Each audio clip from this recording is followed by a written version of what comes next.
CM Chandrababu deputy CM Pawan Kalyan మీటింగ్పై కూటమిలో పెద్ద చర్చ జరుగుతుందా? సీఎం డిప్యూటీ సీఎం సీక్రెట్గా 2 గంటల పాటు ఎందుకు భేటీ అయ్యారు? అలాగే డిప్యూటీ సీఎం ఢిల్లీ పర్యటనపై ఇద్దరి మధ్య హాట్ చర్చ జరిగిందా? ఈ భేటీలో ఇద్దరు నేతలు ఏ అంశాలపై చర్చలు జరిపారని తెలుగు తమ్ముళ్ళు తెగ చర్చించుకుంటున్నారా? Let's watch the story.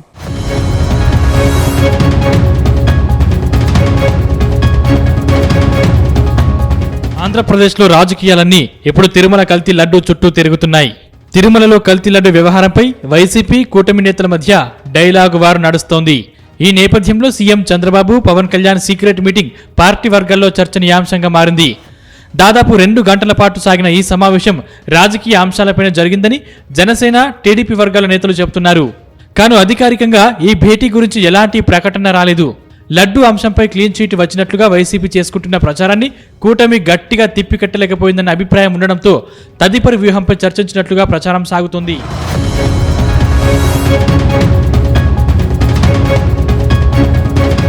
ఇక మరికొద్ది నెలల్లో రాజ్యసభ సీట్లు భర్తీ కానున్నాయి. వైసీపీకి చెందిన 3 ఎంపీలు రిటైర్ అవుతున్నారు. ప్రస్తుతం వైసీపీకి బలం లేనందున ఈ సీట్లన్నీ కూటమి పార్టీలే దక్కించుకోబోతున్నాయి. మరోవైపు టీడీపీకి చెందిన ఎంపీ సానా సతీష్ పదవీకాలం సైతం పూర్తి కాబోతుంది. అయితే సానా సతీష్ను మరోసారి కంటిన్యూ చేస్తారనే ప్రచారం సాగుతోంది. మరో 3 సీట్లను మాత్రం ఒకటి బీజేపీకి కేటాయించి మిగిలిన 3 సీట్లను టీడీపీని తీసుకునే ఆలోచనలో ఉంది. కానీ 4 రాజ్యసభ స్థానాల్లో కూటమి పక్షాలైన జనసేన, బీజేపీలోకి ఇచ్చే అంశంపై వీరిద్దరూ ఒక అవగాహనకు వచ్చారట.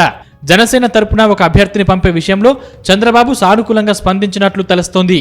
అటు అభ్యర్థుల ఎంపికలో సామాజిక సమీకరణాలను కూడా పరిగణలోకి తీసుకోవాలని నిర్ణయించినట్లు పార్టీలో చర్చ జరుగుతోంది. ప్రస్తుతం టీడీపీ నుంచి రాజ్యసభకు వెళ్లేందుకు చాలా మంది సీనియర్ నేతలు ఆసక్తిగా ఉన్నారు.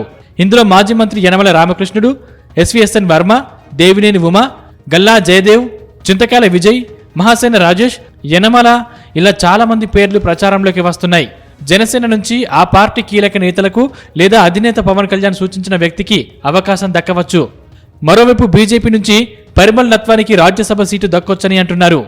ఈ 4 సీట్లు కూటమికి దక్కడం వల్ల కేంద్రంలో ఎన్డీఏ బలం మరింత పెరగడమే కాకుండా రాష్ట్ర ప్రయోజనాల కోసం పార్లమెంట్లో గలం విప్పే నేతలకు అవకాశం ఇస్తారని అంటున్నారు.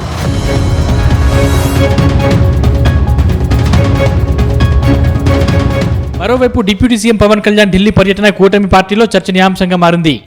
ఏపీ కేబినెట్ సమావేశానికి డుమ్మా కొట్టిన పవన్ కళ్యాణ్ హస్తనకు వెళ్లి కేంద్ర హోంమంత్రితో సమావేశమయ్యారు. ఆ తర్వాత మరికొందరు కేంద్ర మంత్రుల్ని కలిశారు. అయితే పవన్ ఢిల్లీలో వరుసపెట్టి కేంద్ర మంత్రుల్ని కలవడంతో తెలుగు తమ్ముళ్లు ఏం జరుగుతోందన్నట్టు తెగ చెవులు కొరుక్కున్నారు. అయితే పవన్ కళ్యాణ్ ఢిల్లీ పర్యటనపై సీఎం చంద్రబాబుకు క్లారిటీ ఇచ్చినట్టు తెలుస్తోంది. కేంద్ర మంత్రి అమిత్ షాతో జరిపిన చర్చల వివరాలను సైతం సీఎం చంద్రబాబుకు పవన్ వివరించినట్టు తెలుస్తోంది. అదే సమయంలో కొన్ని చేరికల విషయంలోనూ చర్చించినట్లుగా చెబుతున్నారు. వైసీపీ నుంచి కొంతమంది మంచి ఇమేజ్ ఉన్న నేతలు పార్టీలోకి వచ్చేందుకు సంకేతాలు పంపుతున్నారని, వారి విషయంలో ఎలా స్పందించాలన్నది కూడా చర్చించినట్లుగా చెబుతున్నారు.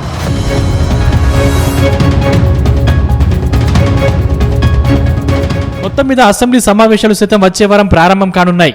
ఈ సమావేశాలకు వైసీపీ హాజరయ్యే అవకాశం లేదని తెలుస్తోంది. కాబట్టి ఆ పార్టీ వ్యవహారాన్ని ప్రజల్లోకి తీసుకెళ్లి రాజ్యాంగపరంగా తీసుకోవాల్సిన చర్యలపైన మాట్లాడుకున్నట్లుగా తెలుస్తోంది.